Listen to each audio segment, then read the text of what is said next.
Welcome to فوجی من موجی. آج کی قص مس نہ کیجیے گا کیونکہ آج ایک ایسا فوجی قصہ ہے کہ جو اگین آپ کھلکھلا کے ہنسنے پہ مجبور ہو جائیں گے. لیکن اس سے پہلے فوجی پیغام کہ جی فوجی من موجی کو لائک سبسکرائب اور شیئر کریں. یہ سب سے مشکل جملہ ہے لیکن پروڈیوسر صاحب کہتے ہیں کہ جی ہر سیگمنٹ کے بعد آپ نے ضرور بولنا ہے. تو اینی ویز آج کا جو فوجی قصہ ہے وہ بڑا دلچسپ ہے. صحیح فوج کی عکاسی کرتا ہے. تو ہوا یوں کہ میرے ایک دوست ہیں اوبی, ٹھیک, ان کو اوبی کہہ لیں. تو اوبی نے مجھے یہ قصہ سنایا. اس نے کہا کہ جی ہوا یوں کہ منی مرگ بڑی ہی خوبصورت جگہ ہے, بڑی ہی مشکل جگہ ہے.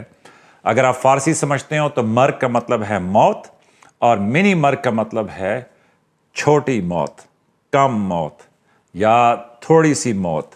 اور وہ اس لیے کہتے ہیں کہ بڑا ہی مشکل رستہ ہے منی مرگ کا. پاک فوج ایسی ٹف اور ایسی مشکل جگہوں کے اوپر اپنی ڈیوٹی دے رہی ہے. پاکستان کی سرحدوں کی حفاظت کر رہی ہے.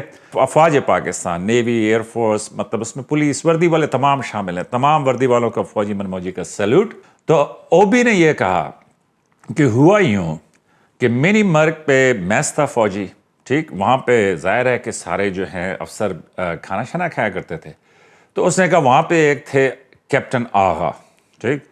اس نے کہا کہ جی ہم تو تھے کھلے ڈلے افسر, جو کھایا پیا میس کا جو بل آیا وہ اٹھا کے دے دیا. لیکن آغا صاحب جو ہیں وہ تھوڑے سے جمع تفریق کے قائل تھے. تو اور دوسرا ہر مہینے بڑی ترتیب سے وہ چیک کرتے تھے کہ جی کتنا بل آیا, کتنا اس نے میس حوالدار نے میرے کھاتے میں لکھا. فوج کے میس کی بڑی زبردست زندگی ہوتی ہے. وہ اس لیے کہ فوجی میس کے اندر کیا پکنا ہے, اس کا مینیو بننا, پھر اس کے اوپر کیا خرچہ آتا ہے, پھر کس طرح خرچہ آتا ہے, کہ فوجی نے اپنی پوری تنخواہ کا ایک روپے کا حساب کرنا ہے. تو بھی نے کہا ہم تو کھلے ڈلے تھے, بس جو آیا دے دیا, مطلب باقی چیزوں پہ ہماری توجہ ہوتی تھی.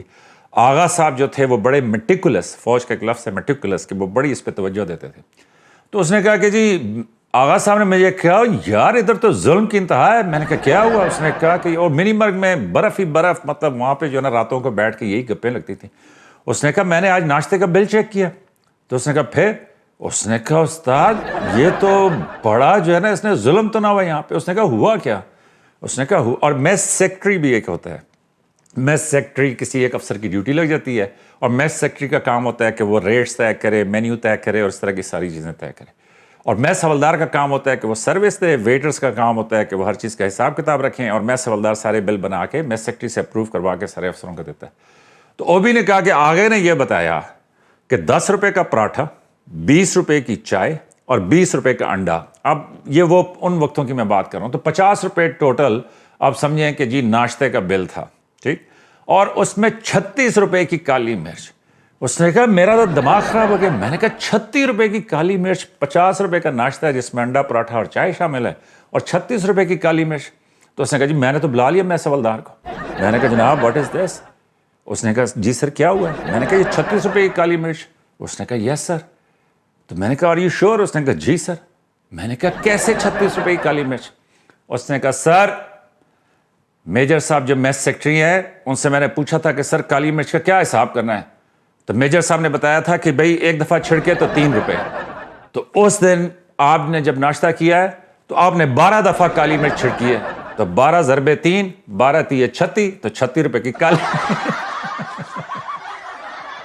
اور صاحب نے کہا اللہ خدا کے بندے وہ تو نکل ہی نہیں رہی تھی. میں تو 12 دفعہ اس لیے لگا ہوا تھا کہ کچھ کالی مرچ نکلے. اس نے کہا سر میری طرف سے مرچ نکلی تھی یا نکلی تھی وہ تو آپ کی قسمت ہے, لیکن 12 ضربے 3, 36 روپے کی کالی مرچ آپ کی بنتی ہے. یہ خیر علیحدہ بات ہے. اوبی نے کہا کہ اس کے بعد بڑے جھگڑے ہوئے, وہ بحثیں ہوئی کہ اب میس حوالدار نہ صرف یہ دیکھے گا کہ کس نے مرچ چھڑکی ہے بلکہ یہ بھی دیکھے گا کہ آئی ڈونٹ نو کہ مرچی کے کتنے دانے یا قطرے یا جو بھی آپ اسے یا ذرے آپ کہہ لیں کہ وہ جو ہے پلیٹ میں جاتے ہیں. تو بہرحال اس نے کہا کافی شغل رہا منی مرگ کے اندر جو ہے نا. ہر دفعہ افسر جو ملتے تھے وہ کہتے تھے کالی مرچ کا دھیان رکھیں استاد, ساری تنخواہ جو ہے وہ کالی مرچ کے اندر جاتی ہے. تو یہ تھا آج کا قصہ. امید آپ کو پسند آیا ہوگا. اگین پروڈیوسر صاحب نے اپنا انگوٹھا کھڑا کیا ہے کہ لائک, سبسکرائب اور شیئر ضرور کریں. دوسری بات جو میں کرنا چاہ رہا تھا وہ تھوڑی سی حساس ہے, اور مجھے یقین ہے کہ جو ینگ آفیسرز ہیں, کہ جو ینگ فوجی سپاہی اور جوان ہیں, اور اسپیشلی جو پاکستان کے ینگ سویلین بچے اور بچیاں ہیں, ان سب کے ذہن میں یہ سوال آ رہا ہوگا کہ اس حساس معاملے کے اوپر کیا صحیح ورژن ہے. تو میں یہ تو نہیں کہتا کہ میری بات حتمی ہے، لیکن یہ معاملہ حساس ضرور ہے، اور وہ ہے لیفٹیننٹ جنرل فیض حمید کے فیلڈ جنرل کورٹ مارشل کا. لیفٹیننٹ جنرل فیض حمید جو ہیں، یہ ان کا field general court marshal K لیے فوج نے ان کو حراست میں لے لیا ہے. تو اس پہ میں 2-3 باتیں کرنا چاہتا تھا. ایک تو یہ کہ یہ کل کے ہیرو تھے جو کہ آج زیرو ہو گئے ہیں، اور ایسا بالکل ہوتا ہے، وہ تب ہوتا ہے کہ جب اب ایسے کام کریں کہ جو پاکستان کے مفاد میں نہیں ہیں. اور دوسری بات یہ ہے کہ جی جب آپ غلطیاں کریں گے، چاہے آپ جس بھی عہدے کے اوپر ہوں، اگر وہ پاکستان کے مفاد میں نہیں ہیں، اگر وہ آپ نے اچھائیاں نہیں کی، آپ نے اپنی ذمہ داری کو، اپنے عہدے کو غلط استعمال کیا ہے، تو جس طرح وہ فوجی حوالدار کی جو ہے کیا کہتے ہیں اس کو ضرب تھی، بالکل اسی طرح کی ضرب تقسیم کے اندر آپ آ جائیں گے. تو اس پہ میں 2-3 باتیں کرنا چاہ رہا تھا. ایک کہ 3 سٹارز کا پہلے بھی فیلڈ جنرل کورٹ مارشل ہوا ہے. فوج اپنے سیلف اکاؤنٹیبلٹی کے میکنزم کے اوپر بڑی سخت ہے، اگرچہ اس کے اوپر فیصلہ وہ بہت سوچ بچار کے بات کرتے ہیں. وہ اس لیے کہ بھئی ینگ آفیسرز اس کو کیسے دیکھیں گے، عام پبلک اس کو کیسے دیکھے گی، انڈیا کیسے دیکھے گا، انٹرنیشنل میڈیا کیسے دیکھے گا. لیکن کئی دفعہ کچھ لوگ ایسے کام کرتے ہیں کہ اس کے اوپر فوج کا ضبط کا بندھن ٹوٹ جاتا ہے، اور وہ سیلف اکاؤنٹیبلٹی کے اوپر ڈیسیجن لیتے ہیں، اور اسی طرح کا ایک ڈیسیجن جو ہے وہ لیا گیا ہے. اس کی تفصیلات آپ کو بہت ساری مل چکی ہوں گی، لیکن میں جو آپ کو کلیریفائی کرنا چاہتا ہوں وہ یہ کہ یہ ایک روٹین کا معاملہ ہے. فوج کے علاوہ جو ریٹائرڈ افسران ہیں یا جو سویلینز ہیں، انہوں نے فوج کی لیڈرشپ کے اس فیصلے کو بہت سراہا ہے، اور وہ یہ سمجھتے ہیں کہ یہ ایک اچھا آغاز اور ابتدا ہے کہ فوج اپنے ادارے میں ایسے لوگوں کو کہ جنہوں نے اپنے مینڈیٹ کو وائلیٹ کیا ہے ان کے اوپر سختی سے ایکشن لے. تو دیکھتے ہیں آگے اس کے اوپر کیا ہوتا ہے. لیکن فوجی من موجی ہلکے پھلکے انداز میں اتنا کہہ سکتا ہے کہ جی اس کی پروسیڈنگز کا انتظار کریں. لیکن فوج جب اس طرح کا ڈیسیجن لے لیتی ہے تو جس طرح وہ ضربیں دے رہا تھا نا وہ جو حوالدار کے جی 12 دفعہ اگر آپ نے کالی مرچ چھڑکی ہے تو 12 ضربے 3 وہ 36 بنتا ہے، تو یہ بھی 36 ہی بنے گا. اس لیے آپ جہاں پہ بھی اپنی ڈیوٹی دے رہے ہیں، اپنے قوانین، اپنے اصول، اپنے سینئر کے آرڈرز کے مطابق جو آپ کی ذمہ داری ہے اس کو احسن طریقے سے ادا کریں اور اپنی فوجی زندگی کو خوب انجوائے کریں.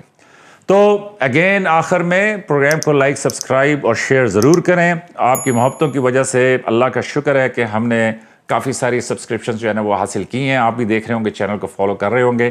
تو جو بھی شروع کے سبسکرائبرز ہیں ان سب کو فوجی من موجی کا سیلوٹ اور سلام.